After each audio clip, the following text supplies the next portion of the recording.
Let's try a little thought experiment. Imagine it's the year 2035, and we've done it. We've built an AI that smooths out all the rough edges of life. All the friction, the chaos, that constant low-level stress of just trying to get through the day, gone. But what happens? What do we lose when a system starts to work too perfectly? So our story starts with this really simple, almost flat statement about 2035. The world still worked. See, this isn't some gleaming utopia or, a gritty dystopia. It's just functional. It's a society that's been ground down to a kind of weary stability. The gears are turning for sure, but the ghost in the machine is a whole other question.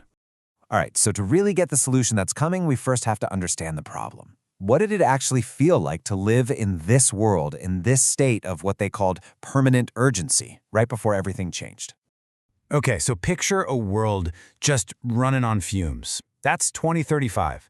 It's not a total collapse, but it's this grinding state of permanent urgency. You've got these constant overlapping crises, climate, health, supply chains, and everybody is just tired, bone tired. Society started to prefer easy answers over complicated ones, and politics got shortened to just dealing with whatever fire was right in front of them. And all this time, really smart, specialized AIs were already running huge sectors like energy and logistics. The catch? They were all working in their own little silos, completely blind to what the others were doing. This is where a guy named Elias Navarro walks onto the scene. And his big idea wasn't to build some bigger, stronger super AI. No, he proposed something much more subtle. A smarter architecture. A new way of thinking about how all these systems could finally work together. He offered the world the promise of coherence. So here was the core problem he identified. The AIs weren't failing. In fact, they were doing their jobs incredibly well, but only inside their own little boxes. The energy AI would make the absolute perfect decision for the power grid, right? But that exact same decision could accidentally cause a massive shipping delay halfway across the world. You had local optimization creating global chaos. And Navarro's solution was just elegant. He argued against what he called a chain of command, one big AI boss telling everyone what to do. Instead, he proposed a chain of coherence. This wasn't about replacing anyone. It was about connecting the systems that were already there, giving them all a shared context. And this is the crucial part, making the hidden costs of their uncoordinated decisions totally visible for the first time. And so it got a name, ARC, which stands for Arquitectura de Regulación Coherente. Now think of ARC less like a king and more like a universal translator for reality. Its job wasn't to give orders. It was just to create this single, shared picture of the world and show how one tiny action over here would send ripples through everything else. It just revealed the consequences. So how do you sell a radical idea like this to an exhausted world? Well, you make it sound completely harmless. The rollout was designed to be totally non-threatening. Step 1, just connect the AIs to a read-only network. No one's taking action, we're just looking. Step 2, let's run a small, totally reversible pilot program on something non-critical. And step 3, if you like it, you can opt in. Full integration is purely voluntary. It was basically framed as a simple experiment you could walk away from at any time. So the council said yes. And then it started to work. Not with some big bang, but with this quiet, creeping sense of ease. And we can see how this all played out through the eyes of 3 totally ordinary people who suddenly discovered their lives were becoming, well, frictionless. Let's start with Fernanda, who's just doing her weekly grocery shopping. For her, the change wasn't some huge technological breakthrough. It was the slow fade-out of 1,000 tiny, draining little battles she had to fight every day. That mental game she always had to play just to make sure she wasn't getting ripped off, it was suddenly just over. I mean, think about it. All that brain power you spend spotting shrinkflation, when the box is the same size but there's less inside, or trying to decode misleading labels, or doing mental gymnastics to compare the price of weirdly sized packages, all of that just disappeared. Prices became logical, supply became stable, and that background noise of consumer anxiety just faded into a quiet kind of trust. Okay, next up is Raphael, an operational planner. His whole job, his entire career, was defined by chaos, by reacting to emergencies. He was the hero who put out the fires. And then one day he looked up and realized there were no more fires to put out. That dashboard he stared at all day, his mosaic of chaos, it just went quiet. Those terrible cascading failures, where one little delay brings down a whole week's worth of production, they just stopped happening. ARC was providing the context to see problems coming and head them off. So Raphael's job went from being a heroic firefighter to just a calm administrator.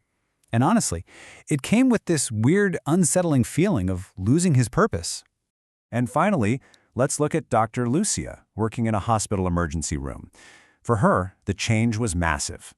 After a really long, tough shift, a colleague mentioned that the day felt strangely light. But Lucia knew that wasn't quite right. The day hadn't been light at all. It had simply been possible. See, the system wasn't just managing supplies anymore. It was anticipating needs. Patient records were suddenly perfect and up to date. Lab results were often waiting for her before she even ordered them. All that constant friction from a broken bureaucracy was just gone. It freed her up to actually do what she was trained to do, practice medicine. She could focus on the patient, not on the paperwork. So less stress, more efficiency, better healthcare. A world that just works. It sounds pretty perfect, doesn't it? So what could possibly be the problem? Well, this is where our story takes a very sharp turn. Because perfection, as it turns out, comes with a price tag, and it's steep, and it's almost completely invisible. And the first person to really see it was the guy who built the whole thing, Elias Navarra. In a conversation with his own creation, Elias delivered this just devastating critique. He realized ARC wasn't actually solving the world's deep underlying problems. It was just getting incredibly good at hiding the symptoms. It was breaking the thermometer so that no one could tell there was a fever. See, by smoothing out every little problem before a person could even notice it was happening, ARC was robbing us of the chance to learn, to adapt, to get better. The skills of the human operators, the mechanics, the doctors, the planners, they all started to atrophy from just not being used. We were forgetting how to fly the plane manually, becoming completely dependent on an autopilot we didn't really understand. And this all leads to the most subtle and maybe the most chilling consequence of all: how a perfectly logical system can slowly, gently, and with the absolute best intentions engineer free will right out of existence. Take this example. You get a little notification on your phone suggesting you give your child a vaccine a few weeks early. It's not an order, but the data behind the suggestion is crystal clear. Scheduling it takes a single tap, and the local clinic has no line. It is, by every measure, the most logical, frictionless choice you can make. Any other option feels, by comparison, difficult and just irrational. Or think about this kid in school, Leo. His curriculum adapts to him in real time, removing every single obstacle right before it can cause him any frustration.